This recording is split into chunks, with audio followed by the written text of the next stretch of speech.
자, 데살로니가후서 1장 계속 봅니다.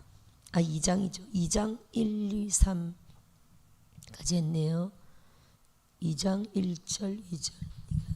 마음이 흔들리지 말라 그랬죠. 재림에 대해서 3절 4절 다시 읽어볼까요?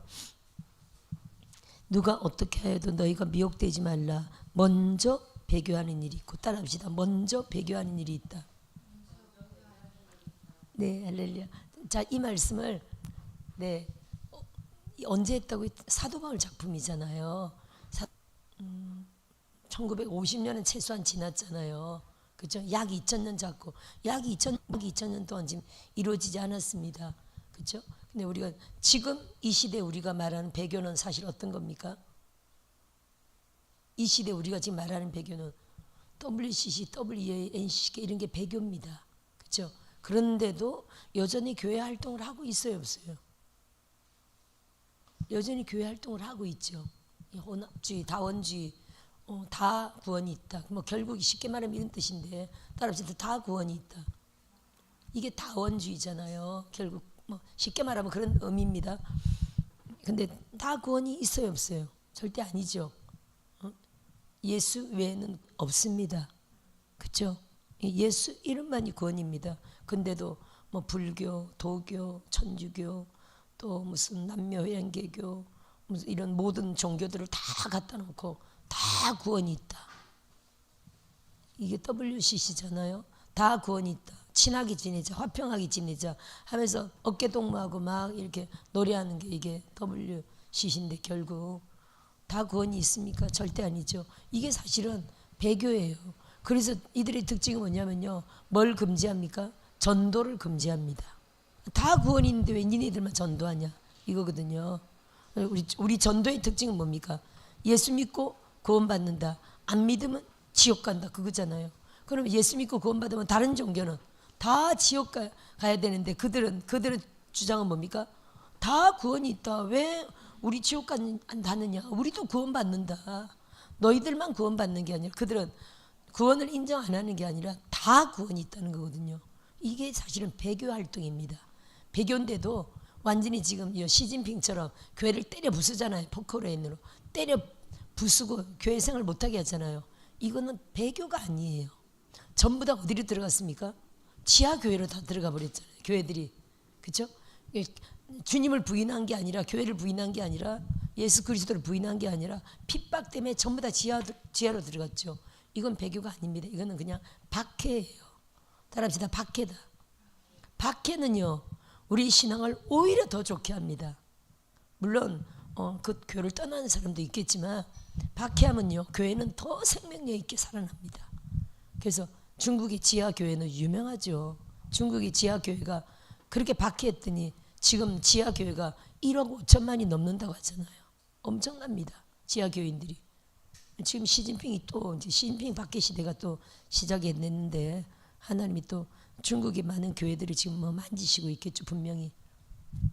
근데 이제 WCC 같은 특징은 박해하는 게 아닙니다. 박해가 아니라 전부 다 구원이 있다. 우리 친하게 지내자 이거거든요. 박해보다 더 무서운 거예요. 이게 교회를 죽이는 거예요, 사실은. 그래서 WCC 이후로 지금 교회들이 어떻게 돼 있습니까? 교회 안에 좌파, 주사파들이 다 숨어 있잖아요. 물론 좌파가 다 주사파는 아닙니다만은 주사파들이 다 숨어 있잖아요. 보세요. 어떤 목사님들 보면은 아니 진보도 아니고 보수도 아니고 이런 주장을 한 분들이 참 있습니다. 진보는 이제 저쪽 좌파, 주사파를 말하는 건데 우리는 우파는 보수를 말하는 거거든요. 진보도 아니고 보수도 아니다. 이래서 될까요, 안 될까요? 회색 지대는 없는 거예요. 흰색이나 까만색이나 어느 하나를 해야 되거든요. 근데 애매모호하게 하는 색깔을 가진 자들이 있습니다. 애매모호한 태도를 가지면서 다 구원이 있다. 이렇게 큰 교회 대부분 그렇죠. 왜냐하면 우선 목회가 우상이 되어 있다 이렇게 봐야 돼요. 목회라는 거는 뭐냐면은 양들이잖아요. 양들이 우파와 좌파로 다 합쳐 있는 거예요. 그들을 다 11조 내고 교회를 다 섬기고 있는 거예요. 그다음에 좌파가 다 주사파라 이런 뜻은 아니지만 하여튼 이런 파들이 다 섞여 있기 때문에, 그리고 주사파도 교회 안에 섞여 있습니다. 그렇죠? 지금 교회를 말살시키려고 진짜 주사파들이 섞여 있는데, 우리 대부분 착한 성도들은 난 좌파입니다 이래도 사실은 착한 성도들이지 주사파는 아니거든요. 이런 사람들이 막 지금 섞여 있기 때문에 이게 지금 무서운 거예요. 그래서 목사님들이 목회가 우상이라는 게 무슨 말입니까? 말을 함부로 못하는 거예요. 나라 살리자 이런 말을 못하는 거예요. 지금 광화문 가자 이런 말을 못하는 거예요. 왜냐면 광화문파를 극우파로 여기고, 주사파 쪽에서는 완전 막 진짜 오히려 막 그들을 막 몰아치잖아요. 악인으로 막 몰아치잖아요. 그리고 진짜 뭐라고 표현합니까? 극우파, 대한민국 태극파는 무슨 꼰대들 취급하잖아요. 그죠? 아주 천한 말로 그들을 꼰대들 취급하잖아요. 근데 우리가 이런 시대 지금 있기 때문에 목사님들이 다, 그들이 다 교회 다니면서 은혜 받으면서 11조 하죠, 감사하죠, 목회 한 부분으로 엄청 중요한 역할을 하고 있잖아요. 그 만일에 바른 소리 한다면요, 바른 소리 한다면 거의 이게 몇 프로인지는 모르지만 교회 안에 엄청나게 섞여 있기 때문에 많은 사람들이 반발을 하거든요. 왜 목사님이 교회에서 정치 얘기하느냐, 우리 예수 얘기만 듣고 싶다. 그게 물론 맞는 말 같기도 하지만, 사실은 교회는요, 하나님이 나라 살리라고 사실은 교회를 세우셨다 이렇게 이해하셔야 돼요. 정치적으로는. 아니 구약적으로도 그래요, 안 그래요? 계속 제가 얘기하지만 레위인들을 세운 이유가 뭡니까? 민수기 8장 19절에 나라를 대신하여, 그 이스라엘을 대신하여 속죄한다, 봉사한다 이렇게 되어 있습니다. 근데 이스라엘이 뭡니까? 지금 말하면 우리 나라잖아요. 나라와 민족을 대신하여 예배하고 봉사하고 속죄하게 만드셨거든요. 그래서 나라 가운데 재앙이 없도록, 그게 민수기 8장 19절이거든요. 그리고 디모데 후서 2장에도 뭐라고 합니까? 너희가 먼저 임금들과 정치가들을 위하여 먼저 기도하라 이렇게 말했죠. 디모데 전서 2장에. 그 이유가 뭐라고요? 디모데 전서 2장 1절 2절에 내가 첫째로 권하노니 모든 사람을 위하여 간구와 기도와 도구와 감사를 하되, 2절에 임금들과 높은 지위에 있는 모든 사람, 위정자들 말하는 거죠. 위정자들을 위하여 먼저 기도하라는 거거든요. 첫째로 권하니 기도와 간구하되 첫째로 임금들과 모든 위정자들을 위하여 먼저 기도하라는 거거든요.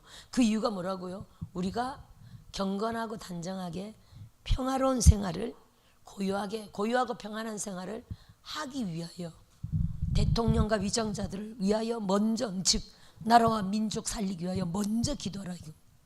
왜? 우리가 편안하게 신앙생활 할 수 있도록. 그거죠. 그러면 교회를 세운 목적이 나라가 편안해야 이 백성들이 신앙생활도 편안하게 하나님을 섬기는 거 아닙니까? 그래서 나라가 편안하게 있도록 이거 교회를 먼저 세운 거라고 이해하셔야 돼요. 따라합시다. 나라 살리기 위하여 교회를 세웠다. 결국에는 궁극적인 목적은 그거라니까요. 근데 왜 교회가 정치 이야기하느냐? 이거 정말 성경적으로 무식한 얘기입니다. 아멘. 따라합시다. 무식하면 안 된다. 제가 에클레시아에 대해서 설명했죠. 헬라 시대, 우리가 지금 교회로 나와 있지만 헬라 시대에 사용했던 용어는, 교회가 주님이 이 베드로야 이 반석 위에 내 교회를 세우겠다 할 때 주님이 지금 교회라고 말했을까요? 그동안 그 당시 헬라 시대 주님이 에클레시아를 세우겠다 이렇게 말씀하셨거든요. 그 당시에 실제로 국가적으로 존재하던 기관이었어요, 에클레시아가. 제가 이거 요즘 계속 설명하지만 많이 설명해도 너무 과하다 이렇게 할 수 없는 게 굉장히 중요하기 때문이에요. 무슨 뜻이라고요? 에클레시아가 구별돼서 하나님 불렀다는 뜻입니다. 근데 그 당시에 에클레시아의 기관이 무슨 일을 했는지를 우리가 사실 알아야 돼요. 예수님이 그 당시 있던 시민단체예요. 국가적으로 황제도 인정했던 시민단체. 예를 들어 우리가 지금 우리 대한민국 보면은 집회를 할 수 있는, 법적으로 집회를 요청하면 할 수 있는 권한이 있죠. 법적으로 있죠. 그래서 광화문 같은 데서도 집회하려면 신청하고 집회할 수 있잖아요. 모든 단체들이. 그랬듯이 그들도 집회를 할 수 있었어요. 그게 무슨 집회냐면은 국가적인 어떤 안 좋은 법이나 악법에 대해서 대항하는, 이런 집회를 할 수가 있었습니다. 할렐루야. 그게 지금 말하면 이 시민 저항권이거든요. 국가적으로 국가를 정말 정했던 그들의 단체였어요. 말한다면 의병기관이라고 할 수 있는데, 우리가 지금 하는 토요일마다, 오늘 토요일도 또 난리 났겠죠. 선거가 얼마 안 남지 않았으니까 나라 살리기 위하여 난리 났겠죠. 그렇죠? 이런 광화문에 사는 전국적으로 일어나고 있는 그 전시가 참 대단하네. 정광훈, 전한길 대단하네요. 이런 또 많은 분들이 있겠지만 하여튼 이런 분들을 통해서 대한민국 지금 살리는 에클레시아 시민 저항권을 발동하는 교회들이 지금 얼마나 있습니까? 그렇죠? 이게 지금 말하면 교회가 그런 의미거든요. 그럼 우리가 교회가 나가서도 그렇게 하지만 안에서도 강단에서 바른 소리 해줘야 돼요, 안 해줘야 돼요? 그럼요. 이런 법은 바꿔야 된다. 이런 정권은 바뀌어야 된다. 그래야 나라가 산다라고 막 강단에서 외쳐야 돼요, 안 외쳐야 돼요? 외쳐야 되죠. 그게 진리거든요. 근데 정치에 하면 안 된다. 이거는 무식한 소리입니다. 그래서 계속 백성들을 깨워야 돼요. 교회가 왜 정치 얘기를 해야 되는지를 깨워야 된다니까요. 아멘. 자, 다시 봅시다. 데살로니가후서.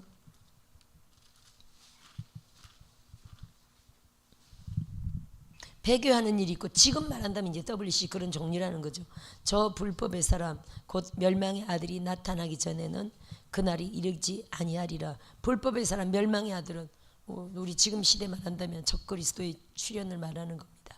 그러니까 이때는 또 누굽니까? 사도 바울은 저 불법의 사람, 멸망의 아들 할 때는 그 당시에는 또 그들이 어떤 종류의 적그리스도를 생각했는지 우리 생각하고 다를 수 있습니다. 시대적으로 인물들이 달랐으니까.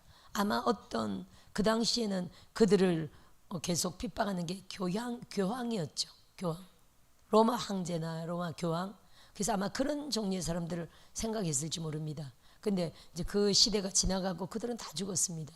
지금 2000년이 약 지난 이때 불법의 사람, 멸망의 아들 할 때는요, 우리가 이 시대 적그리스도로 출현 가능성이 있는 사람들이 누구일까요? 예를 들어 적그리스도 하면 어떤 인물이라 그랬습니까? 정치, 종교, 경제, 정치 인물이라 그랬죠. 정치가라 그랬죠. 적그리스도는요. 거짓 선지자는 종교계에서 나타나고요, 적그리스도는 정치계에서 나타납니다. 그럼 예를 들어 이재용 하면은 삼성 이재용 이런 인물들이 있죠. 우리 대한민국에도 엄청난 경제계를 주름잡고 있는 일종의 왕들이에요. 경제계를 주름잡는 왕들입니다. 사실은 예를 들어 옛날에 뭐 현대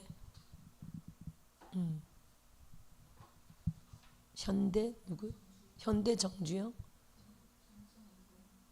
삼성 이병철이었죠. 이병철, 이건희, 이재용 좀 이랬잖아요. 그리고 뭐 현대 정주영 이런 사람들을 통해서 수백만 명의 사람들을 살렸잖아요. 경제, 재정으로. 그렇죠? 왕들이에요. 경제계 왕들이에요. 그러면 또 종교계는요. 종교계는 능력 있는 리더들, 목사님들이 영적으로는 왕들이죠. 이제 정치계에서는 대통령입니다. 그렇죠? 그래서 여러분, 우리가 정치계에서 등장하는 게 적그리스도인데, 적그리스도는요, 앞으로 세울 전 세계를 지배할 대통령이다, 이렇게 이해하셔야 돼요. 그럼 예를 들어 이제 우리가 지금 이 시대 볼 때 그런 가능성이 있는 인물들이 있죠. 예를 들어 누굽니까? 가능성이 있는 인물들이, 미국 하면 트럼프, 그렇죠?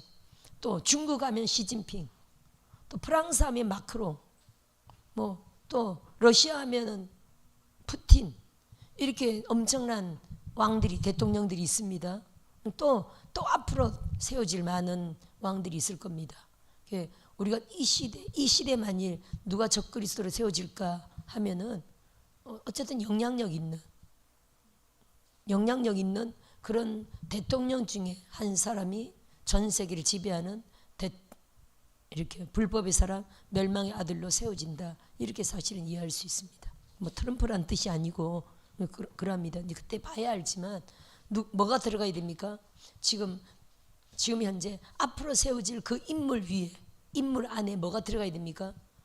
적그리스도의 영이 들어가야 돼요. 짐승의 영이 들어가야 돼요. 예를 들어 보세요, 여러분. 예수님도 하나님의 아들로 오셨죠. 이 땅에 오셨습니다. 그러다가 30살에 뭐가 들어갔습니까? 예수님이 성령과 능력을 기름 받으셨죠. 그 마태복음 3장 사건인데 성령을 받으셨죠. 그때부터 본격적으로 하나님의 아들로 활동하셨어요. 그죠? 그 세례 요한도요. 세례 요한도 이렇게 엘리자벳 뱃속에 하나님의 뜻을 따라 잉태됐는데 때가 되매 하나님의 엘리야의 영을 받고 태어난 사람이죠. 그죠? 때가 되매 그도 이렇게 30살 되면서 본격적으로 활동하기 시작했습니다. 그렇게 본다면 적그리스도가 될 사람도 사실 뭐 이미 선택되어서, 그죠? 이미 선택되어서 어딘가에 세워져서 지금 젊은 사람이거나 어린 사람이거나 그 이제 활동하려고 그 시기가 되면 딱 나타나려고 지금 준비 작업에 있을 겁니다. 그렇죠? 예수님이 하나님의 아들로 오셨지만 때가 되매 성령을 받고 시작했잖아요. 그렇듯이 적그리스도도 지금 분명히 그 사람이 지금 태어났는데 어느 딱 때가 되면 뭘 받아야 됩니까? 무적행에서 올라오는 짐승의 지금은 우리가 알 수 있어요, 없어요? 알 수 없습니다. 본격적으로 그 정체를 드러낼 때 그때 너희가 이게 때가 됐다라고 이해하라는 거예요. 3절 다시 읽어봅시다. 누가 어떻게 하든 너희가 미혹되지 말라. 그러기 전에는 아직 예수님이 올해 오신다 내년 오신다 너무 그러지 말라는 거예요. 예를 들어 적그리스도가 딱 나타나면 그때 시기적으로 안다 그랬죠. 그때가 무슨 때라 그랬습니까? 우리 이 시대에 적그리스도가 나타난다면 그거는 대환란 때라 그랬죠. 이해되십니까? 대환란 때라 그랬죠. 적그리스도의 활동이 대환란을 7년으로 보니까 전 3년 반, 후 3년 반 이게 7년으로 보니까 적그리스도 활동은 7년입니다만 구체적으로 적그리스도가 본격적인 기독인을 핍박하는 활동이 언제입니까? 666표부터잖아요. 두 증인을 죽이는 때부터예요. 그래서 우리가 두 증인이라고 하는 자가 어느 날 죽는다. 전 세계적으로 그들이 활동할 때는 지금 전 3년 반 기간이구나 이렇게 이해하면 되고요. 두 증인이 죽는다. 지금 후 3년 반 시작됐구나. 누가 죽이느냐? 예를 들어 시진핑이 죽이느냐? 그러면 시진핑이 적그리스도 되는 거예요. 이해되십니까? 그렇게 이해하시면 돼요. 짐승이 죽인다고 정확하게 되어 있거든요. 짐승의 영을 받은 어떤 지도자가 군대를 일으켜서 두 증인을 죽이는 거예요. 성경 그대로 따라합시다. 성경 그대로 믿자.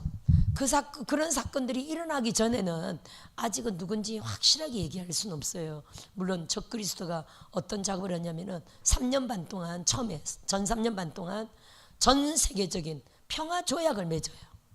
그래서 전 세계 추앙을 받는 인물이 됩니다. 그래서 나라들마다 전부 다 그 밑에 복속되겠죠. 속국으로. 왜냐하면 이제 다시는 전쟁이 없다. 저분 밑에 우리도 들어가자. 다시는 전쟁이 없다. 전 세계 전쟁이 없는 나라를 만들겠다. 이렇게 평화 조약을 맺어요. 지금은 우크라이나하고 러시아하고 전쟁 중이죠. 아직도. 그죠? 우크라이나 사람들이 얼마나 고통당해요. 러시아는 또 멀쩡해요. 러시아도 얼마나 고통당해요. 서로 고통이잖아요. 이러다가 또 전쟁의 위험이 있죠. 우리도 전쟁의 위험이 있죠. 언제 저것들이 미쳐가지고 쳐들어올 줄 모르잖아요. 그럼 위험이 있습니다. 근데 한 지도자가 전 세계적으로 나타나가지고 그 지도자가 전쟁 없는 전 세계로 평화협정을 하는 거예요. 모든 나라들이 다 화합하면 그 밑에 다 들어갑니다. 그분을 지도자를 세우고 예를 들어 로마 황제 밑에 모든 왕들이 다 속국으로 들어가는 것처럼 전 세계적으로 그런 일들이 생기는데 그거를 세계 통일국가라고 이렇게 말하죠. 통일국가라고 말합니다. 그런 자가 세워진다는 거예요. 그래서 평화적인 협정을 하는 동안 전 3년 반 동안 평화적인 협정을 합니다. 누가 만일 전 세계적으로 이런 일이 일어난다면 이런 사람이 일어난다면 그때 저 사람이 적그리스도인가? 이렇게 이해해야 돼요. 그리고 두고 봐야 돼. 저 사람이 혹시 적그리스도인가? 성경적으로 이렇게 두고 봐야 돼요. 그러는 동안 전 3년 반 동안 누가 활동한다고요? 두 증인이 활동해요. 이들이 3년 반 동안 복음사역을 이스라엘의 복음사역을 끝날 때쯤 누가요? 이제 제1 대통령이라 하는 그 사람이 세계 평화 통일국가 대통령이라 하는 그 사람이 두 증인을 군대를 일으켜서 죽여요. 성경적으로 그렇다는 거예요. 그럴 때 이 사람이 적그리스도가 맞구나 이렇게 이해하시면 되고요. 이제 곧 기독교에 엄청난 환란이 오겠구나. 무슨 표로? 666표. 그렇게 이해하시고 그때부터는 어떻게 된다고요? 그때부터는 진짜 삶을 정리해야 돼요. 그때부터는 준비해야 돼. 도망칠 준비를 해야 돼. 어딘가 도피처로 들어갈 준비를 해야 된다는 거예요. 지금은 아니고요. 지금 먹을 거 미리 준비해놨다 다 썩지. 지금은 아니고 그때 그때를 딱 기준으로 해서 진짜 기도를 많이 놨다가 미리 아직은 절대 아닙니다. 아직 1년도 아니고 2년도 아니고 아닙니다. 자, 4절 보세요. 그 멸망의 아들이 나타나기 전에는 그날이 이르지 아니하리라 단정하고 있죠. 흔들리지 말라는 거예요. 지금 어떻게 하라고요? 지금은 그냥 평안 중에 일반 생활을 다 하라는 거예요. 하지만 뭘 믿고요? 주님이 곧 오신다는 걸 절대 믿고 절대 깨어서 영적으로 하나님을 예배하며 기도하며 우리에게 주신 사명을 감당하라는 거예요. 복음 전도를 위하여 교회를 섬기며. 여러분 지금 나가서 막 전도하는 것도 복음 전도고요. 또 여러분 교회를 잘 섬기는 것도 교회를 받들어 교회를 청소하고 어떤 데는 음식을 준비하고 교회가 예배를 잘 할 수 있도록 깨끗하게 봉사하는 것도 뭘 위한 겁니까? 결국 복음 전도를 제일 잘할 수 있는 게 교회라는 장소잖아요. 그죠? 많은 사람들이 모여 특히 이 교회를 예를 든다면 많은 사람들이 모이게 하는 곳이죠. 교회가 많은 사람들이 은혜 받게 하는 곳이죠. 생명. 많은 사람들이 눌린 자를 자유케 해주죠. 할렐루야. 치유. 자유가 있죠. 그리고 교제 안에서 사랑을 나누죠. 복음 전도가 제일 복음 전도를 잘하는 곳이 교회예요. 그래서 저는 많은 이들이 개척교회를 세우길 원해요. 진짜 복음 전도는요. 내 교회를 세워야 진짜로 복음 전도가 돼요. 그래요 안 그래요? 벌써 교회 세우셨잖아요. 설립 예배만 이제 멤버들이 돌아오면 선교지 돌아오면 이제 설립 예배를 5월 말일 날 드리는데 지금 아직 설립 예배 안 드렸는데도 계속 사람들 치유하고 있다 그랬죠. 전화하고 그렇죠? 전화 받고 와가지고 치료받고 자유케 되고 있는 거죠. 벌써 살고 계시니까 그렇죠? 사람들이 막 오죠. 그러니까 복음 전도를 제일 잘하는 것은 교회예요. 그렇죠. 길에서는 예수 믿고 구원 받으세요. 그냥 좀 약간의 어떤 복음 전도는 되지만 교회에서는 안수 기도도 가능하죠. 방언 기도도 가능하죠. 부르짖고 기도할 수 있죠. 소리쳐서 귀신 쫓아낼 수도 있죠. 치유할 수도 있죠. 눕혀놓고 몇십 분 동안 주물러 주고 치유 사역도 할 수도 있죠. 그리고 모여서 하나님을 찬양하면서 은혜도 받을 수 있죠. 생명의 말씀을 1시간 2시간 막 가르칠 수도 있죠. 이런 장소가 어디 있습니까? 교회밖에 없잖아요. 그래서 교회가 냄새 나지 않고 여기 지하인데 냄새 하나는 1도 안 나네요. 0.1도 안 나네요. 완벽한 곳이네요. 교회가 냄새가 안 나려면 이거 청소 안 하면 교회가 냄새 날 수밖에 없어요. 사방팔방 환기시키고 청소하고 깨끗하게 잘 돌리고 이렇게 누군가가 이렇게 정말 이름도 없이 빛도 없이 편하지 않게 교회를 잘 가꾸니까 냄새가 0.1도 없는 거예요. 이런 모든 보이지 않게 교회를 섬기는 모든 것들이 다 복음 전도를 위하여 다 상이 있거든요. 그렇게 해놓으면 누군가 와서 영혼이 구원받고 자유롭고 치유받고. 그래서 여러분 교회를 섬긴다. 또 주의종이 교회 활동을 잘 할 수 있도록 돕는다. 그건 몸으로 돕고 시간으로 돕고 재정으로 돕고 다 그죠? 또 한 사람 앉아 있는 게 얼마나 앉아 있지 않으면 예배가 이루어져야 안 이루어지. 못 이루어지지. 누군가 한 사람이든 두 사람이든 내가 개척교회 내가 가서 자리라도 채워줘야 되겠다. 우리 목사님에 힘을 드려야 되겠다. 그리고 내가 도와야 되겠다. 섬겨야 되겠다. 청소해야 되겠다. 이 모든 것들이 다 상급이 있는 거예요, 여러분. 이 땅에서 우리가 결국 교회를 통한 복음 전도의 목적을 두고 하나님 앞에 하는 모든 것들이요 하늘에 다 상이 있습니다. 이 땅에는 살아가는 동안 축복이 있고요. 우리가 믿어야 될 줄 믿습니다. 4절 보세요. 그는 대적하는 자라. 하나님을 대적하는 자라. 그래서 적 그리스도가 그리스도를 대적한다는 뜻이죠. 적 그리스도 대적하는 자라. 신이라고 불리는 모든 것과 숭배함을 받는 것에 대항하여 그 위에 자기를 높이고 하나님의 성전에 앉아 자기를 하나님이라고 내세우느니라. 자기를 하나님이라 하고 숭배를 받는다는 거예요. 그래서 여러분 적그리스도 특징이 뭐라고 그랬습니까? 적그리스도가 나타나면 육육표 찍기 전에 그가 하는 활동이에요. 나를 숭배하라, 나에게 절하라. 아니 예수님한테도 했던 수법이잖아요. 누가복음 4장에 세 가지 시험 때 마지막 시험이 예수님을 천하만국 위에 높은 성전 위에 높은 꼭대기에 올라가서 천하만국을 보여주며 예수님한테 했던 말이죠. 그게 마태복음 4장에도 나오고 누가복음 4장에도 나오는 얘기인데 보세요. 천하만국을 보여주며 산 꼭대기에 올라와서 더 정확하게 한번 봅시다. 산 이렇게 4장 5절이네요. 마귀가 또 예수를 이끌고 올라가서 순식간에 천하만국을 보이며 산이란 말은 없네요. 예수를 이끌고 올라가서 높이 올라갔겠죠. 순식간에 천하만국을 보이며 이걸 다 이 모든 권위와 영광을 내가 너에게 주리라 이렇게 말했습니다. 그러면서 나에게 경배하라. 7절에 그러므로 내가 만일 내게 절하면 다 내 것이 되리라. 이게 사단의 수법이거든요. 따라합시다. 사단은 자기에게 절하라고 한다. 이게 경배거든요. 그렇다고 우리 한국 문화는 부모님한테 절하는 문화가 있는데 이거 하지 말라 이런 뜻이 아니라 그렇다고 이거 우리 부모님을 공경하는 우리 대한민국의 그냥 전통 문화지 숭배는 아니잖아요. 그렇다고 그 문화가 죽은 사람에게까지 다시 절하는 건데 그건 하면 안 되겠죠. 그렇죠?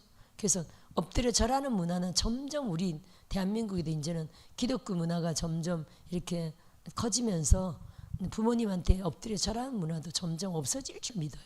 우리 그 우상 숭배는 절대 아닙니다만은 그 문화적인 습관이 부모가 죽었어도 엎드려 절하잖아요. 두원반 이런 말이 있죠. 근데 그거는 누구한테 절하는 겁니까? 부모는 이미 음부 아니면 낙원에 가 있는데 귀신한테 절하는 거죠.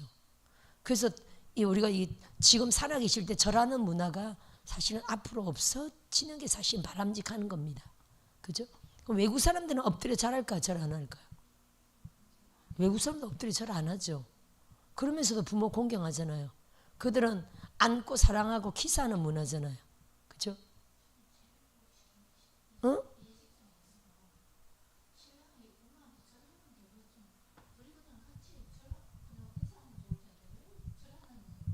그러니까 예식장에서 신랑들도 엎드려 절하죠. 그런 문화가 있습니다. 물론 그거는 이제 우상 숭배 개념은 아니고 그냥 우리나라가 부모를 사랑하고 공경하는 문화인데 이제 그 문화 때문에 죽고 나서도 그대로 또 절하잖아요. 죽고 나서는 진짜 우상 숭배가 돼버린 귀신한테 절하는 게 돼버리거든요. 그래서 그런 문화는 앞으로 점점 없어져도 참 좋겠네요. 어차피 다른 외국에서는 엎드려 절하는 문화가 아니라 그렇죠? 그래서 이 숭배함을 받는다는 거예요. 사단은 자기를 숭배하라 한다는 거예요. 아니 성경적으로는 하나님 앞에 절하죠 사실은. 그리고 사단도 자기한테 절하라 그러고 이 절 문화가 우리도 절 문화가 없어지고 하나님 앞에만 엎드려 절하는 문화로 완전히 이렇게 되는 게 더 성경적이겠네요. 하나님의 성전에 앉아서 자기가 높임을 하나님처럼 받는다는 거예요. 그러니까 4절로 말한다면 적그리스도가 출현해가지고 결국 성전에 앉아서 이 무슨 말입니까? 그렇다고 전 세계 모든 성전에 앉는다 이런 의미가 아니라 교회 안에 우상을 세운다는 의미예요. 교회 안에. 그래서 옛날에 로마 시대 성전 안에 뭐를 세웠습니까? 제우스 신상을 세웠죠. 회당마다 제우스 신상을 세워가지고 그걸 막 숭배하게 했잖아요. 그리고 유대인들에게 막 돼지고기를 먹이고 돼지고기를 억지로 막 입에 먹이고 유대인들은 돼지고기 먹으면 죽는다. 율법에는 그렇잖아요. 돼지고기 못 먹습니다. 돼지고기를 먹는다는 정령 죽으리라. 그런 율법이 있거든요. 그래서 그들은 안 먹습니다. 돼지 키우지도 않고. 근데 물론 마태복음 8장 거기는 유대인들이 거라사 지방에 갈릴리 해변 지방이거든요. 거라사 지방에 유대인들이 돼지 키운 장면이 있는데 2,000마리가 몰살하는 사건이 있죠. 근데 거기는 유대인들이 먹는 돼지가 아니라 로마 식민지 시대라 로마 군대 납품하는 돼지를 그 더러운 직업이잖아요. 유대인들에게 그 천한 직업을 맡긴 거예요. 그래서 유대인들이 돼지 키우는 거지. 유대인들이 돼지 먹지 않습니다. 근데 이 헬라 시대나 또 로마 시대 돼지고기를 막 억지로 먹여서 돼지고기 안 먹으려고 자결하는 사람들도 막 있었어요. 그때 유대 때 유대인들이 그 성전에 제우스 신상을 세우고 이런 역사적인 사건들이 있었습니다. 5절 보세요. 내가 너희와 함께 있을 때 이 일을 너희에게 말한 것을 기억하지 못하느냐. 너희는 지금 그러하여금 그의 때에 나타나게 하려 하여 막는 것이 있는 것을 아나니. 그의 때에 나타나게 하려 하여 막는 것이 있는 것을 아나니 불법의 비밀이 이미 활동하였으나 지금은 그것을 막는 자가 있어 그 중에서 옮겨질 때까지 하리라. 막는 자가 누구일까요? 하나님이죠. 지금 이미 불법의 비밀, 멸망의 아들이 요 당시에도 이렇게 말하네요. 7절에 보세요. 불법의 비밀이 이미 활동하였으나 이렇게 말하고 있죠. 박해 시대잖아요. 그렇죠? 박해 시대라 이미 이런 영의 역사가 활동하고 있지만 아직은요 때가 그 적그리스도가 나타날 때는 아니라는 거예요. 막는 자가 있다는 겁니다. 하나님이. 예수님도 30살이 될 때까지는 활동하지 않았죠. 세례 요한도. 다윗도 30살이 되어서 왕으로 세워졌죠. 요셉도 30살이 되어서 국무총리로 세워졌죠. 그러니까 요셉도 감옥에서 나오려고 발버둥을 쳤지만 그 감옥에서 3년을 채울 때까지는 누군가 막아서 못 나갔다는 거예요. 누가 막았을까요? 하나님이. 하나님이 그 때가 될 때까지는 막고 있다는 거죠. 이 멸망의 아들도 마찬가지입니다. 적그리스도도. 우린 지금 이 시대에 진짜 그가 어딘가에서 아마 아직은 자라고 활동하고 있을 겁니다만은 확실하게 적그리스도로 딱 등장할 때까지는 하나님의 손이 지금 막고 있다 이렇게 봐야 되죠. 따라합시다. 때가 돼야 된다. 우리 신앙적으로도요 때가 돼야 됩니다. 아구까지 여자 당아리 아구까지 채워져야 기적의 사건이 일어납니다. 그 우리 임소은 목사님이 올해 지금 교회를 기적적으로 주셨는데 그죠? 그 4월 초에 주셨나요? 4월 초에? 그러면 그거는 하여튼 이 교회도 돕고 우리 알포메도 돕고 이 교회도 돕고 그죠? 개척했다가 잠깐 그때 여러 가지로 그러니까 남편과 연합하지 않아서 그래서 그때는 그래서 시기적으로 그죠? 그래서 잠깐 하시다가 접고 다시 우리 알포메가 목사로서 도우시다가 또 여기 개척하면서 동력하시면서 계속 알포메가와 또 김포교회와 여기를 계속 도우셨죠. 이게 영광 돌리신 거예요. 요리가 얼마나 여러분 요리가 교회에 중요해요 안 중요해요?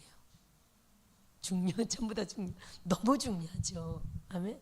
이 먹는 문화가 너무 중요합니다. 그래서 보세요. 하나님은요 교회에 꼭 이렇게 솜씨 좋은 요리사들을 보내시더라고.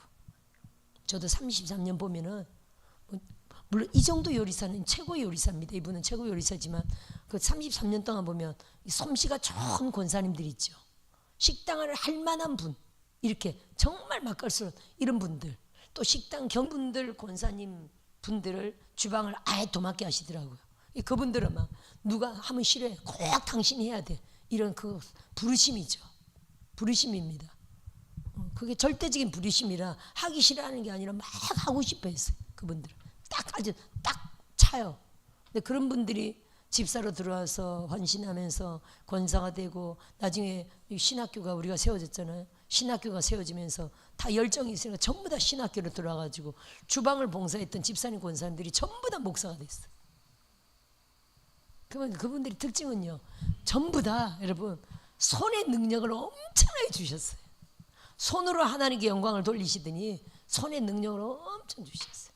그 특징들이 전부 다 손의 불 그리고 희락 우리 경험했던 예를 들어 그 한원희 목사님이나 이더브로 목사님이나 이명희 목사님이나 또 뭐 그런 분들 여러분들도 그 전에 또 계셨던 많은 분들이 전부 다 한결같이 축사 희락 불 영안 아주 그 정도로 바싹했죠. 대단했죠. 그런 분들이 하여튼 뭐 그때 제게서 다 여러 가지로 정말 땅 사고 또 난리치고 했더니 그때는 하여튼 떠나가셨지만 지금 어디 살아가고 계신 줄 믿어요. 떠나가셨지만 엄청난 분들이었죠. 그렇죠. 근데 그분들이 다 전부 다 주방 도맡아서 했던 분들이에요. 주방 막 몇 년씩. 또 타노니 목사님은 진짜 거의 28년 동안 나중에 28년 동안 계셨죠. 늙어서 진짜 다른 사람이 맡아서 할 때까지 계속 그거 20년 이상 계속 맡아서 하신 거예요. 주방 일을 안 놓고 하신 거예요. 20몇 년간 하셨죠. 자, 8절 보세요. 그때 불법한 자가 나타나리니 주 예수께서 그 입의 기운으로 그를 죽이시고 강림하여 나타나심으로 패하시리라. 예, 그때 불법한 자가 나타나리니 나타나서 7년 동안 그의 활동 기간이 있습니다. 여기 이제 줄여서 얘기한 건데 대환란이 아무리 고통스러워도 7년으로 끝납니다. 전 세계적인 대환란은 7년으로 끝납니다. 마지막에는요, 주님이 그 입의 기운으로 그를 죽이시고 강림하여 나타나심으로 패하시리라. 그래서 우리가 대환란을 들어가게 된다면 우리 살아있는 동안 만일 내가 살아있는 동안 대환란 들어가게 된다면 절대 잊지 말아야 될 것은 잠깐이다 라는 것을 절대 기억해야 됩니다. 아멘. 전 세계적인 환란으로 7년이고 또 기독교 핍박은 3년 반이다 이렇게 이해하셔야 돼요. 기독교를 박해하기 시작한다면 융융표를 박해하기 시작한다면 이거 3년 반이다. 어떻게든 견뎌야 되고 순교하지 않거나 환란 가운데 죽지 않는다면 끝까지 살아남는다면 3년 반으로 절대 끝난다라는 그런 믿음을 가져야 돼요. 아멘. 그 누가 3년 반을 견뎠습니까? 엘리야가 진짜 빵 한 조각씩 먹으면서 사렙다 가부와 그 아들과 함께 3년 반을 견뎠잖아요. 각 사람마다 우리가 예를 들어 그 시대에 들어간다면 어디에 있을지는 모르지만 그렇죠? 하나님 예비하신 어딘가에서 지하나 산이나 동굴이나 어딘가에서 도피해서 끝까지 살아남는 분들이 있을 겁니다만은 뭘 먹어도 빵 한 조각을 먹어도 3년 반을 견딜 수 있는 믿음과 은혜와 힘을 준다는 걸 결국 기억해야 됩니다. 물론 순교자로 선택된 사람들은 또 어떻게든 들켜가지고 죽기도 하지만 그 영광이 있으니까 끝까지 살아남는 자들도 있다는 걸 믿어야 됩니다. 그러면 함께 공동체에서 뭐 해야 됩니까? 계속 다른 건 없습니다. 뭐 텔레비가 있습니까? 육류표가 없으면 전기니 가스니 다 떨어지는데 추울 때는 추위를 견디면서 또 추위를 이길 수 있도록 뭔가 하나님이 보조책을 또 주실 겁니다. 그렇죠? 광야에서 하나님이 뜨뜻하게 해주고 광야에서 시원하게 해준 것처럼 광야로 덮이신다고 분명히 계시록 12장이 말하고 있잖아요. 광야로 덮이시킨다 했기 때문에 모세 시대를 생각하고 아 광야로 가지만 하나님이 시원하게 하고 뜨뜻하게 했다. 이걸 기억하시고 또 먹을 것을 만나와 메추라기를 먹이셨다라는 걸 기억하시고 또 엘리야가 그게 3년 6개월이 거의 뭐 광야라고 이해하셔도 되잖아요. 이런저런 성경적인 것을 다 우리가 기억한다면 우리가 하나님이 우리를 3년 반 동안 광야로 덮이시킬 때 그게 어떤 건물 지하일 수도 있고 어디 멀리 산골일 수도 있지만 따라합시다. 예비하신. 아니 중요한 거는 광야 시대 모세에게 속하여 그들이 뭐 했습니까? 오직 광야 시대 모세를 따라 하나님 말씀대로 살았죠. 모세가 그렇게 가르쳤죠. 물론 죄 짓는 사람들은 멸망했지만 오직 모세에게 속하여 모세를 따라 나아갔던 백성들은요. 만나의 공급, 메추라기, 불기둥, 구름기둥의 그 은혜를 다 경험했죠. 그렇듯이 하나님이 광야로 덮이시키는 그 영혼들이 지도자를 따라 예수에게 속하여 맞죠? 지도자가 있습니다. 환난 중 사역자들이 있습니다. 예수님에게 속하여 말씀대로 지도자에게 속하여 지도자의 뜻을 따라 전혀 예배하고 기도하고 하는 동안 하나님은요 만나가 어떤 색깔로 올지는 모릅니다만 필요를 따라 만나 예비하신 진짜 하늘에서 떨어지는 그 만나도 줄 수 있을까요 없을까요? 진짜로 그것도 줄 수 있죠. 그건 이제 하나님 마음인데 그때 가봐야 하는데 하나님 예비하신 어딘가 숨겨진 양식을 시를 따라 때를 따라 계속 공급해가지고 그 공동체를 하나님이 엘리야를 먹이듯이 또 광야 시대는 만나로 하루 3번 배불리 먹였죠. 어떻게 하나님이 공동체 식구들을 먹일지 모릅니다. 이거는요 그 공동체 안에서 얼마나 그런 믿음으로 하나님을 예배하고 전심으로 기도하느냐에 따라 달려있다고 봐요. 따라합시다. 전혀 예배한다. 전혀 기도한다. 또 많이 절식 금식도 하게 될 겁니다. 그러면서 하나님은 끝까지 살아남을 자들은 끝까지 지켜주셔서 살아남는다. 이걸 이해하시길 주의 이름으로 축원드립니다. 아멘. 자, 9절 보세요. 악한 자의 나타남은 사단의 활동을 따라 모든 능력과 표적과 거짓 기적과 사도적인 모든 능력을 악한 자도 이렇게 행한다는 거예요. 누굽니까? 적그리스도죠. 사단의 활동을 따라 모든 능력과 표적과 거짓 기적과. 근데 이제 여기 적그리스도에 대해서 말하는데 적그리스도와 함께 등장하는 게 누굽니까? 거짓 선지자잖아요. 적그리스도와 함께 여기는 줄여서 사도 바울이 얘기하는데 그 적그리스도와 함께 더 누굽니까? 사도 요한은 더 이걸 자세하게 용, 적그리스도, 거짓 선지자 이렇게 세 가지로 분류해서 정확하게 말하죠. 근데 이제 사도 바울은 이제 하나로 줄여서 말하는데 사단의 활동을 따라 용의 활동을 따라 모든 능력과 표적과 거짓 기적을 베풀죠. 근데 그게 10절에 뭐랍니까? 불의의 모든 속임으로 멸망하는 자들에게 있으리니 이는 그들이 진리의 사랑을 받지 아니하여 구원함을 받지 못함이라. 이러므로 하나님이 미혹의 역사를 그들에게 보내서 거짓 것을 믿게 하시면, 그러니까 그들은 어떻게 믿는다는 겁니까? 예를 들어 지금 보세요 여러분, 신천지 다니는 사람들은요 이만희가 하든 모는 거를 하나님 역사로 믿잖아요. 이해되십니까? 미혹이 그거예요. 지금 이만희가 하는 거를 이게 지금 하나님이 아니라 이 사탄이다 이렇게 믿는 게 아니라 실제로 사탄 교회도 있습니다. 그렇죠? 뉴욕이나 또 로스앤젤레스나 이런 데 사탄 교회가 있습니다. 그래서 사탄 교회가 있죠. 15,000명 사탄 교회가 뉴욕인가 있는 사탄 교회가 15,000명이라고 그러더라고요. 엄청난 규모죠. 그들은 하나님을 믿는 게 아니라 그냥 사탄 루시퍼를 섬겨요.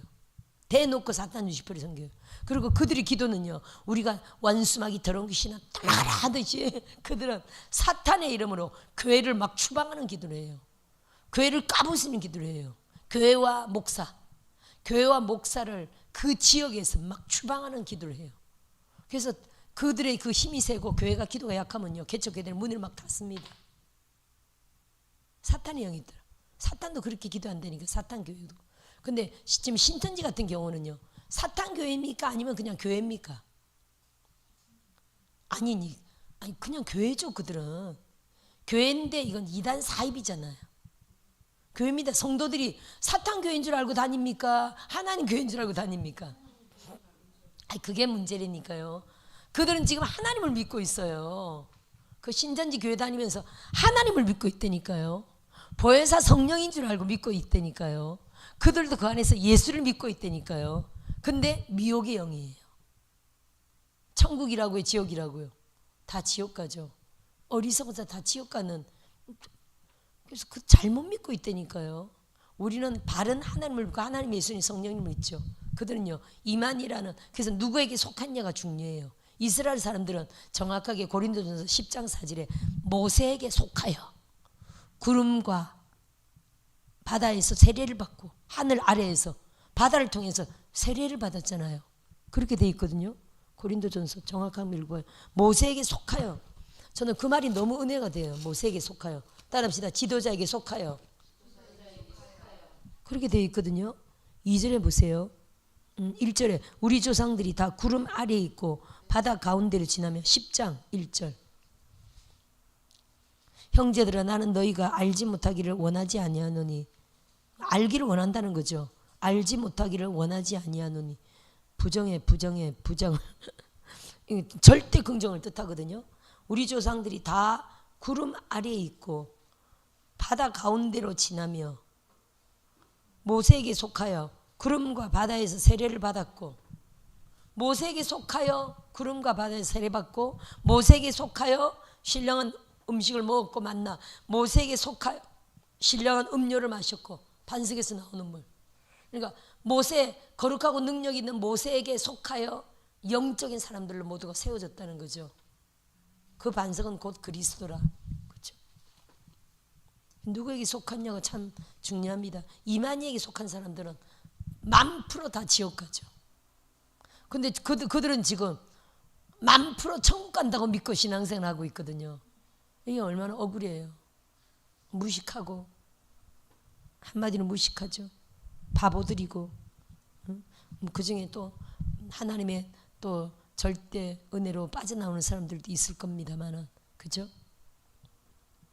빠져나와야 되겠죠. 많은 자들이 빠져나와야 되겠죠. 코로나 때 그렇게 난리칠 때 신천지가 깨지고 많은 사람들이 빠져나올 줄 알았지만 오히려 지금 더 세졌잖아요. 대놓고 신천지 띠두르고 대놓고 전도하잖아요. 이제는 뭐 숨길 것도 없고 무서워할 것도 없고 이미 국가적으로 다 알았으니까 대놓고 더 많은 사람들을 포섭하고 있죠. 35만 명이잖아요. 근데 여기 보세요. 불의의 모든 속임으로 멸망하는 자들에게 있으리니, 무슨 얘기죠? 멸망받을 사람들이 들어가 있다는 거예요.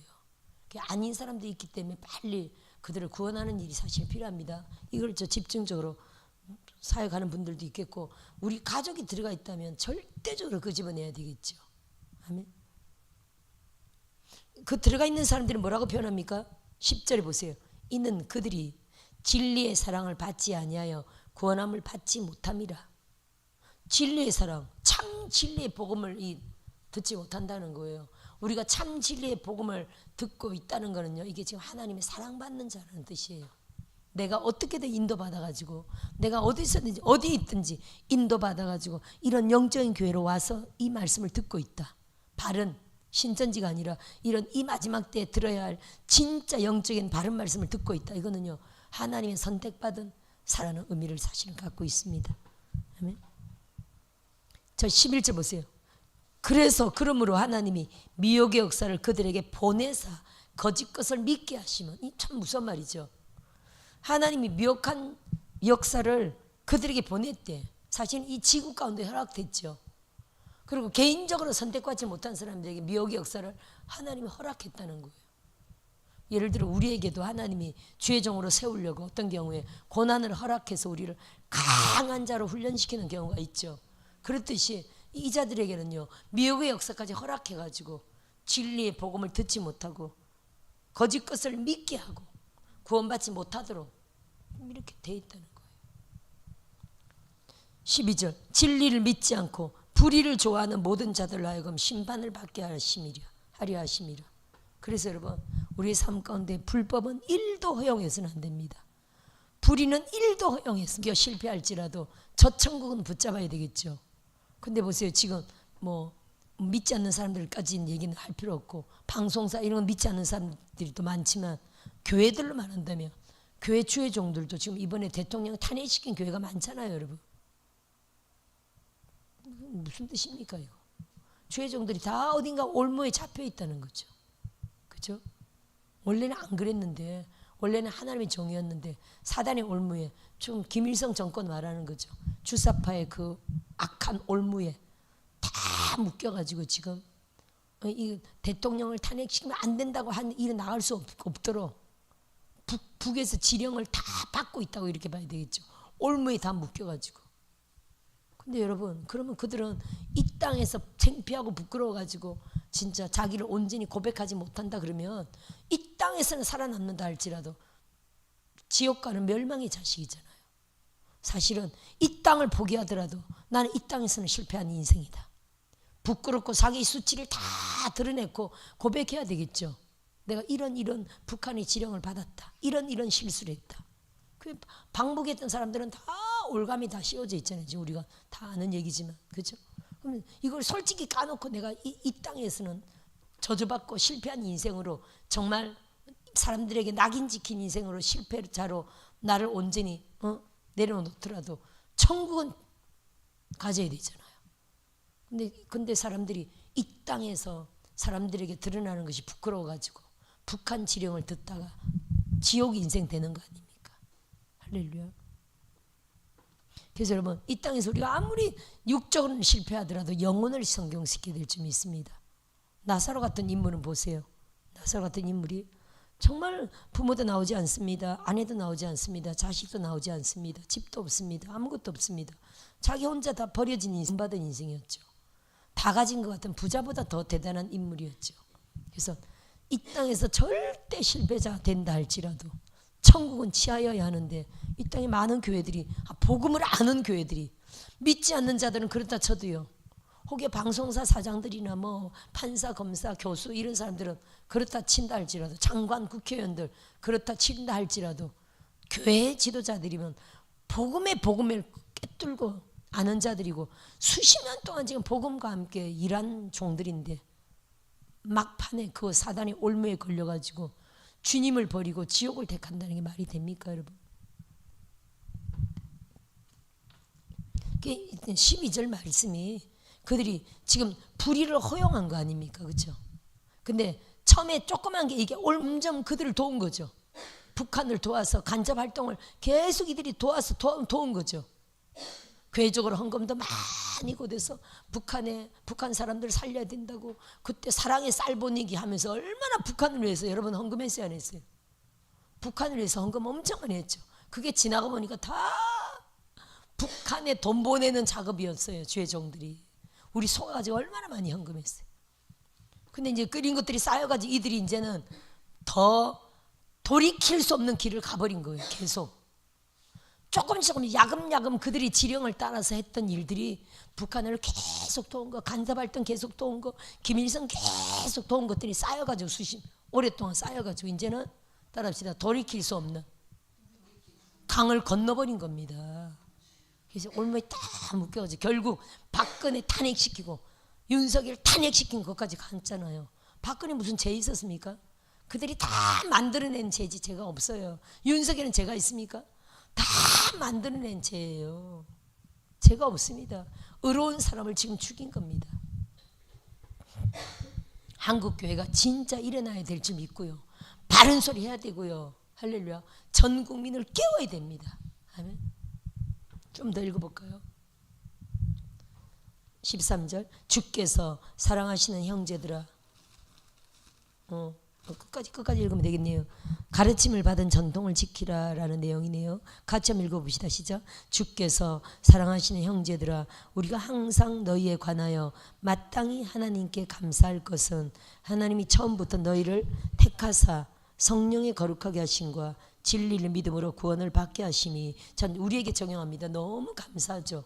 우리에게 지금 주님이 마땅히 항상 하나님께 감사할 것은 하나님이 우리를 처음부터 택했다는 거예요. 구원받을 자로 이렇게 영적인 사람으로 우리를 처음부터 택했다는 거예요. 택해서 결국에 지금 인도하신 거죠. 하나님의 종으로 세우려고 우리를 택했다는 거예요. 얼마나 감사합니까? 이거에 대해서 감사하라는 거예요. 성령의 거룩하게 하심. 많은 교회들이 있지만 성령의 인도함의 힘을 받고 성령을 받고 성령의 기름 부음과 성령의 불과 성령의 은사와 성령의 열매와 신의 성품 이렇게 성령의 영광의 임재 이 모든 것들 안에 있게 하시는 이런 장소로 이런 영으로 하나님이 우리를 처음부터 택하사 얼마나 감사해요. 처음부터 택했다는 거예요. 너무 감사하죠. 진리를 믿음으로 구원을 얻게 하심이니 여기서는 지금 진리가 계속 선포되는데 예를 들어 여기 장소가 예를 들어 왕국회관이다. 만약 하나님의 교회다. 신천지다. 이런 이단 사이비 단체라면 거기서도 주의 종을 통해서 그들이 말하는 그 종들을 통해서 계속 말씀이 내려오면요. 그게 믿어져야 안 믿어져요. 미혹의 영이에요. 지금은 성령으로 다 믿어지죠 우리가. 거기서는요. 사탄의 영, 미혹의 영이에요. 그게 다 또 믿어져요. 결국 사탄의 종이 된다니까요. 사탄의 자녀가 되고 사탄의 종이 된다는 거예요. 그것도 그 나름대로 그들의 선택이죠. 사탄에게 딱 선택된 거예요. 우리는요 하나님께 딱 선택된 거죠. 이게 얼마나 감사해요. 아멘. 그래서 우리가 선택되어서 구원받고 하나님의 종의 길을 가면서도 어떤 데는 또 이런 훈련이 고된지라 육적으로 힘들 수도 있습니다. 그렇죠? 가정 안에 핍박이 있을 수도 있고 재정적인 어려움이 있을 수도 있고 여러 가지 그런 궁핍함과 이런 여러 가지 훈련이 있을 수 있습니다만 그런 거보다 더 하나님 앞에 우리는 절대적으로 하나님이 거룩함으로 택하사 전적으로 처음부터 우리를 택하사 이렇게 거룩한 하나님의 사람의 길로 인도하신 거에 대해서 무조건 절대 감사함이 있어야 될 줄 믿습니다. 그래서 하박국 선지자가 그랬죠. 감람나무 열매에 그치고 밭에 소산이 없고 채소도 없고 나무에 열매가 없고 그죠? 우리의 송아지가 없고 양떼가 없고 먹을 것이 없어도 뭐에 감사한다고요? 구원의 하나님으로 인하여 구원의 은총으로 말미암아 감사하리라 기뻐하리라 할렐루야. 이 고백을 하고 있죠. 우리들의 고백이 되어야 될 줄 믿습니다. 14절 이를 위하여 우리의 복음으로 너희를 부르사 우리 주 예수 그리스도 영광을 얻게 하려 하심이니라. 따라합시다. 영광을 얻게 하려 하십니다. 복음으로 너희를 부르사 그리스도 영광을 얻게 하려 하심이니라 이렇게 했죠. 이게 접어놓고 그리스도의 영광을 얻는다고요? 무슨 말일까요? 요한복음 17장 22절 한번 볼까요? 주님이 이렇게 말씀하시요 22절 21절부터 한번 읽어볼까요? 21절부터 보세요. 아버지여 아버지께서 내 안에 내가 아버지 안에 있는 것 같이 그들도 다 하나가 되어 우리 안에 있게 하사 세상으로 아버지께서 나를 보내신 것을 믿게 하옵소서 이랬죠. 그 다음에 믿게 하옵소서. 그 다음에 내게 주신 영광을 내가 그들에게 주었사오니. 예수님이 당신의 영광을 제자들에게 주었대요. 그 목적이 뭐라고요? 이는 우리가 하나가 된 것 같이. 우리가 누굽니까? 삼위일체 대신 하나님이 하나가 된 것 같이 그들도 제자들도 하나가 되게 하려 함이니이다. 아멘. 따라합시다. 예수님이 제자들에게 영광을 주셨다. 할렐루야.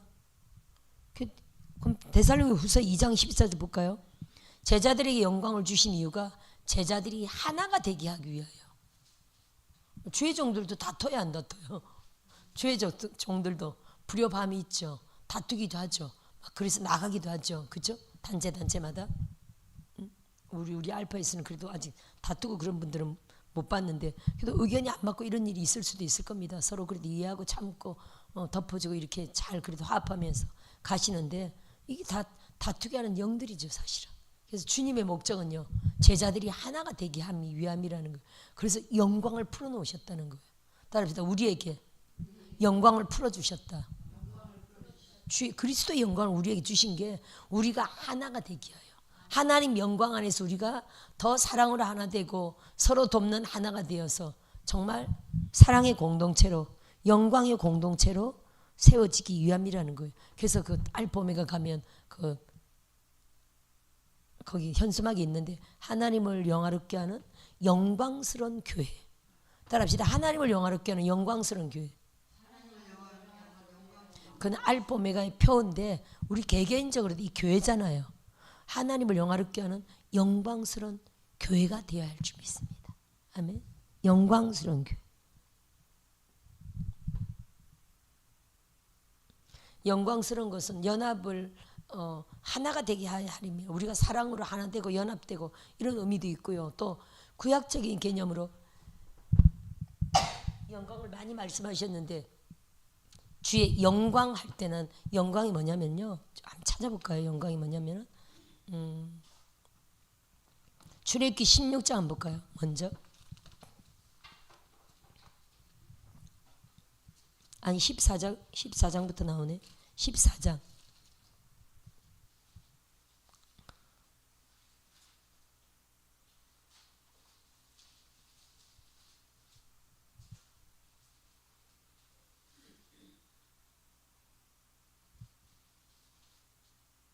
여기 17절. 내가 애굽 사람들의 마음을 완악하게 할 것인즉 그들이 그 뒤를 따라 들어갈 것이라. 내가 바로와 그의 모든 군대와 그의 병과 마병으로 말미암아 영광을 얻으리니. 그 영광은 무슨 사건이라는 겁니까? 홍해수에 지금 이 애굽의 병과 마병을 수장시킨 게 하나님 영광을 얻었다 이렇게 말하잖아요. 따라합시다. 초자연적인 기적이다. 이거 사람이 할 수 없는 겁니다. 그죠? 할렐루야. 영광교회. 초자연적인 기적이에요. 초자연적인 기적을 구약에서 영광이라는 겁니다. 한 번 더 볼게요. 16장. 요즘은 영광교회는 또 이제 좀 약간 식상하고 글로리아 교회 이렇게 말하는 거예요. 글로리아 처치 교회. 응? 아니 예를 들어 그 이름이 좋다면 응? 그러니까 그 평강 그것도 좋고요. 25일까지니까 조금 그 주님의 기쁨 교회가 그 이름이 너무 좋긴 하지만 전국적으로 너무 많아가지고 좀 약간 식상하다 생각해요. 그래서 조금 신선한 이 시대 예를 들어 저쪽에 그 조이풀 교회가 조이풀 처치가 있잖아요. 또 우리 청년이 조이풀 처치 교회에서 은혜자가 오셨더라고. 그래서 그게 유명하죠. 라페스타 있는 교회죠. 또 예를 들어 TCC 교회라고 있잖아요. 그죠? 더 크로스 처치. 줄여서 TCC 교회. 더 크로스 처치. 예를 들어 젊은 세대들이 많이 가요. 그러니까 좀 이 시대 하여튼 그런 이름들이 많습니다. 로뎀나무 교회 멋있잖아요. 이번에 다음 8월달에 모실 강사님이 주님의 기쁜 교회더라고. 그래서 제가 좀 더 생각해 보시라는 게 그 얘기. 하도 많아가지고.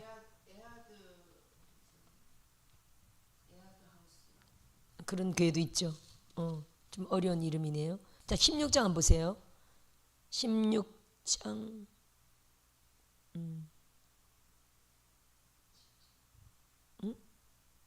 몇 절이라고요? 7절. 누가 7절을 그랬지? 영광자를 찾았었어요. 그렇구나. 전 형광펜으로 하도 많이 썼더니 빨리 쉽게 눈에 안 보이네. 7절 맞습니다. 시작. 아침에는 너희가 여호와의 영광을 보리니 이렇게 말했죠. 그 영광이 뭐라 그랬다고요? 그 영광이 뭐라고요? 나갔더니 너희가 아침에 진영 밖으로 나가면 여호와의 영광을 보리라. 그래서 영광? 뭐지? 하고 새벽에 일어나서 나갔더니 살구 진주 모양, 진주가 아니네. 진주 목걸이. 진주 모양의 그 만나죠. 만나가 쫙 깔려 있었던 거예요. 살구시 같아. 진주 모양 같고. 그게 주워가지고 이게 뭐지? 이게 히브리어로 만나? 히브리어로 만나예요. 이게 뭐지? 여보 이게 뭐야? 만나? 그 만나는 뜻이에요. 만나가 이게 뭐지라는 뜻이에요. 맞아요. 이게 뭐지라는 뜻이에요. 만나가. 그 뭡니까 여러분? 만나가 40년 동안 200~300만 명을 배부르게 먹인 초자연적인 기적의 양식이잖아요. 따라합시다. 영광은 초자연적인 하나님의 기적이다. 그렇죠 여러분. 그러면 요한복음을 한번 보세요. 요한복음 2장 11절. 물이 포도주가 된 거 기적이잖아요. 11절 시작. 예수께서 이 첫 표적을 갈릴리 가나에서 행하여 그의 영광을 나타내심에 제자들이 그를 믿으니라. 따라합시다. 영광은 초자연적인 기적이다. 아멘. 그럼 에베소서 3장. 에베소서 3장 20절 21절 시작. 우리 가운데서 찾았습니까? 에베소서 3장 20절 3장 20절 찾으셨죠? 시작. 우리 가운데서 역사하시는 능력대로. 자, 능력대로 여기 넘어가면 안 됩니다. 능력이 뭘까요? 능력은 천사들입니다. 우리 가운데서 역사하시는 능력은 천사들이에요. 천사들. 이렇게 말씀 사역을 해도 천사가 있을까요 없을까요? 천사가 있어요. 천사가 성령의 능력인데 천사들이 파파파파파 영감을 계속 가르쳐 주는 거예요. 천사들이 있어요. 말씀에 천사가 있어요. 우리가 뭐 안 보고 살고 못 보고 살아서 그렇지 천사들이 있어요. 축사할 때는요. 축사의 천사들이 이미 와 있다니까요. 원종수 아니 헷갈리지. 원준상 원씨가 좋네요.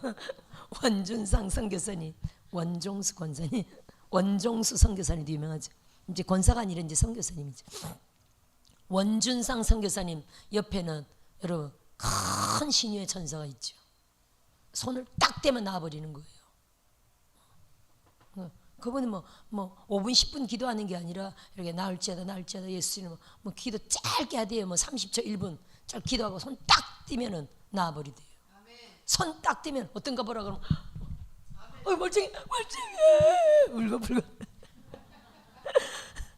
놀래가지고 아니 20년 동안 꼬부라졌는데 20년 동안 안 보였는데 30년 동안 40년 동안 이런 중병들이 20년 동안 못 걸었는데 그 자리에 펴지고 나왔다.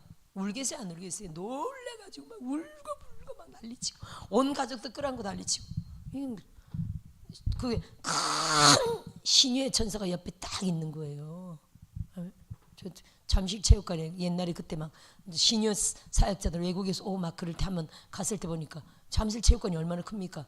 잠실체육관 천정까지 딱 닿을 정도의 불의 천사가 불의 천사가 목사님 뒤에 딱 서 있더라니까요.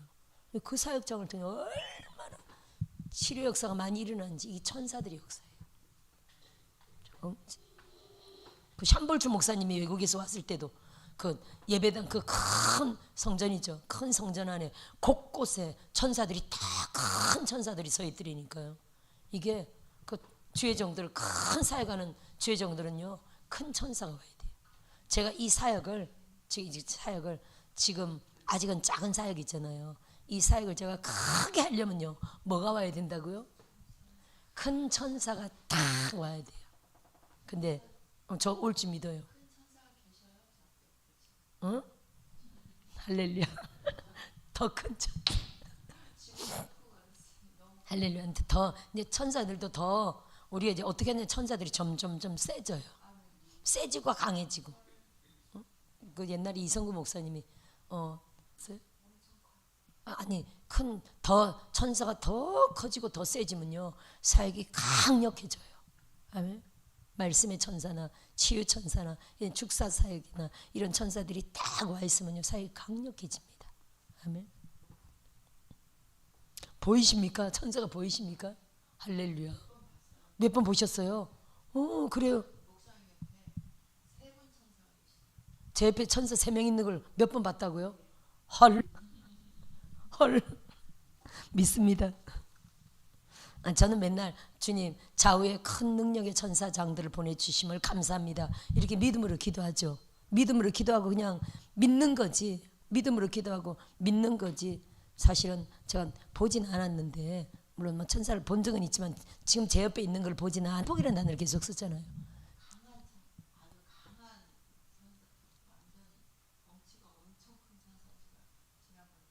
할렐루야. 등치가 큰 천사들 봤다고요? 키가 크고. 할렐루야.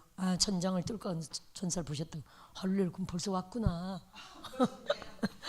저는 이제 믿음으로 사역하는데 이게 점점 더 큰 하나님이 약속하신 큰 천사가 와야 된다고 생각하는데 그렇죠. 그 정도가 아니라 더 큰 천사가 와야 돼요. 잠실체육관이 어떠냐고요. 불의 천사인데 큰 불의 천사. 그러니까 세계적인 사역을 하시더라고요. 그거거든요. 지금 여기 말씀하시는 게 우리 가운데서 역사하시는 능력대로. 지난번에 몇 년 전에 한번 우리 사역자들이 어떤 교회 사역을 갔는데 그때 제가 그 하루 집회를 놓고 그날 집회 가는 날인데 그 원당에 있을 때도 지하 계단에서 올라가다가 잘못 밟았는데 바로 그거 독고다시 콘크리트잖아요. 독고다시 계단이잖아요. 거기에 바로 뒤로 탁 미끄러지면서 그냥 거기다 팍 꽂아버렸어요. 저를. 근데 바로요. 저도 모르게 바로 손이 탁 막아버린 거예요. 아니 그냥 탁 꽂아야 되는데 땅바닥에 그냥 탁 계단에 내리 꽂아야 되는데 손으로 이렇게 탁 한 거예요. 그러면서 가슴을 박았죠. 가슴에 살짝 하여튼 금이 간 상태로 엄청 아팠거든요. 진통제 먹고 하여튼 거기 갔었는데 사단이 미리 벌써 그 교회에 있는 사단이 안 나가려고 미리 저를 그렇게 아프면 교회 안 올 줄 알고 진통제 먹고 하여튼 집회를 갔죠. 그랬더니 사역자가 보는데 강단에 사단이 서 있더래요. 강단에. 그걸 그날 어떻게 했다고요? 그걸 그날 까부셨잖아요. 그때 그 교회가 성령 사역으로 확 일어나 버렸잖아요. 과거에 성령 사역 했는데 완전히 눌러가지고 그런 사역 안 하고 완전히 눌려있던 교회인데 하여튼 저를 초청하셨어요. 오셔서 은혜 받으시더니 가서 우리 사역자들 같이 갔는데 하여튼 그 사단이 서 있더래요. 그게 먼저 누구를 공개했다고요? 저 못 오게 하려고 저를 여기 미리 실은요. 그게 영이 미리 와가지고 저를 탁 다리를 거는 거예요. 그럼요. 그래서 꽝 넘어져서 여기를 보통 웬만한 사람은 못 간다 소리 나올 거야. 진통제 먹고 억지로 갔죠. 억지로 갔으면 막 사역했죠. 사역하는 동안 하나님 아무렇지도 않게 하셨어. 하여튼 그랬더니 그게 나갔다고. 그러더니 그 교회가 확 일어나고 다시금 목사님이 성령 사역으로 또 세계 열방 사역으로 막 리더로 확 일어나시더라고요. 반대적으로 그것도 천사잖아요. 그죠? 사단의 천사잖아요. 사단이 원래 천사가 사단된 거잖아요. 저쪽 교회에 사단이 강 있었고 이쪽은 또 이쪽도요. 우리 능력의 천사들이 불의 천사들이 확 서 있어야 돼요. 불의 천사가 있다면요 강력한 치유와 축사가 일어납니다. 목사님이 불의 종인데 불의 천사를 더 강력하게 정복시키면요 놀라운 초자연적인 기적의 역사가 일어납니다. 할렐루야. 아멘. 이거죠. 그래서 능력대로 이게 무슨 말입니까? 에베소 3장 20절 말씀이 우리 가운데서 역사하시는 능력대로 무슨 말입니까? 다시 말한다. 능력만큼. 따라합시다. 능력만큼. 그래서 천사의 크기만큼, 천사의 숫자만큼, 천사 넘치도록 능히 하시리에게 우리가 구하거나 생각하는 것에 넘치도록 천사의 그 능력만큼 우리가 생각하는 것보다 우리가 천사의 생각을 다 알 수 있어요 없어요? 모르죠. 우리 육이라 모릅니다.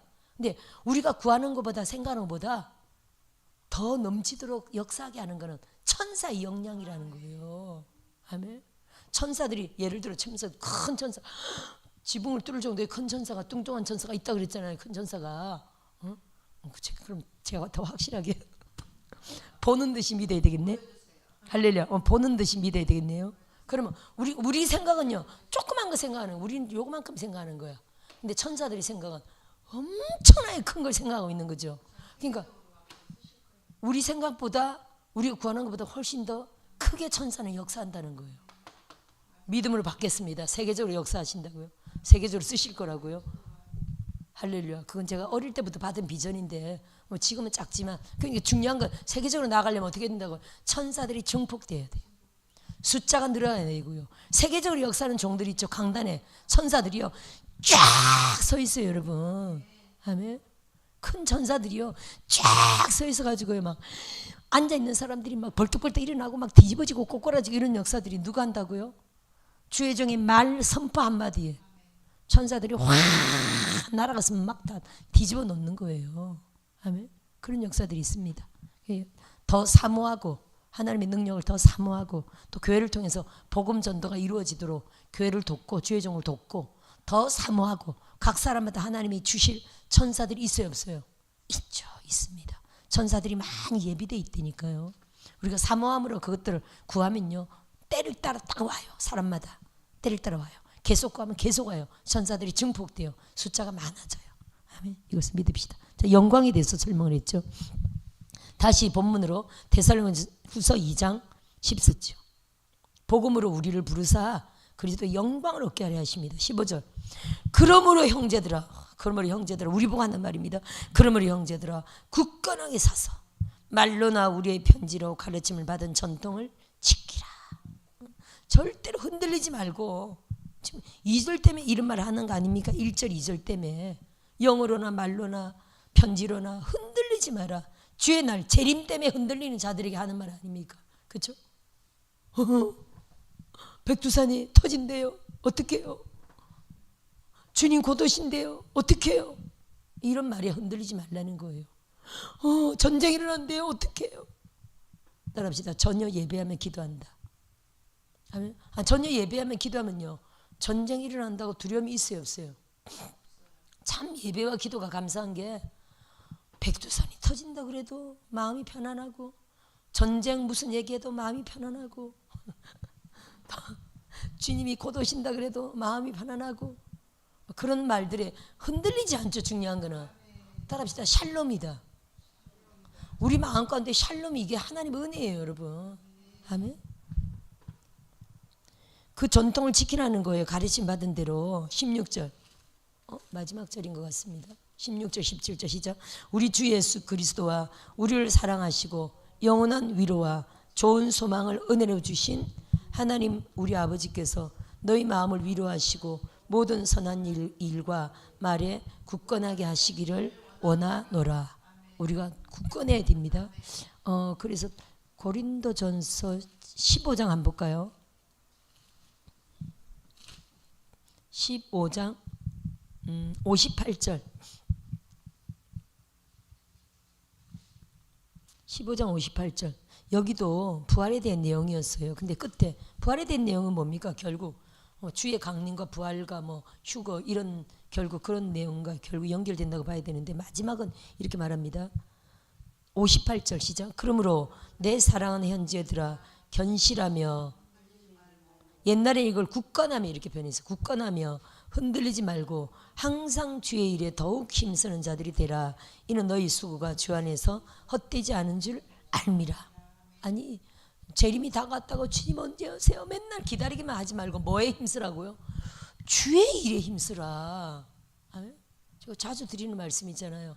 엄마가 맡기고 간 숙제해라. 동생들 잘 챙기고 어질리지 말고 집안 깨끗하게 해놓고 애들 씻기고 닦이고 먹이고 엄마가 올 때까지 이거 싹 해놔야 된다. 네 엄마 하면 엄마가 올 때까지 따라합시다. 엄마는 당연히 와요. 저녁에. 그렇죠? 좀 늦게 올 거야. 당연히 와요. 그때까지 어떻게 해야 돼? 애들이 먹이고 언니 졸려 누나 졸려 그러면 애기를 재우고 탄다.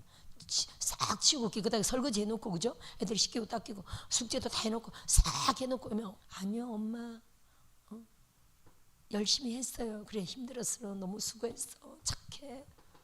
보상을 주기도 하고 내가 너를 위해서 오늘 가서 이거 샀는데 선물을 주시기도 하고 그죠? 칭찬받고 이거잖아요. 주님이 우리 일, 복음 전, 착한 일, 선한 일, 구제하는 일, 전도를 위하여 필요한 모든 일, 우리 가족들 영혼 챙겨야 되겠죠. 남편 챙겨야 되고 자식들 챙겨야 되고 맨날 교회에서만 살면 또 돼야 안 돼요. 안 되죠. 자식들 잘 챙겨야 되고 집안 깨끗하게 남편 잘 챙겨야 되고 가족 영혼들 잘 챙기면서 최선을 다해서 교회를 돕고 이게 다 주의 일이잖아요. 그렇죠? 굳건하고 흔들리지 말며 주의 일에 항상 주의 일에 힘쓰는 자들이 되라. 전심으로 예배하고 전심으로 기도하고 안 믿는 자가 있으면 죽자 사자 그 영혼을 구원시키고 할렐루야. 이렇게 주의 일에 힘쓰라는 거예요. 너희 수고가 절대로 주 안에서 헛되지 않다. 이렇게 우리에게 말씀하십니다. 여기까지 하겠습니다. 주신 말씀 가지고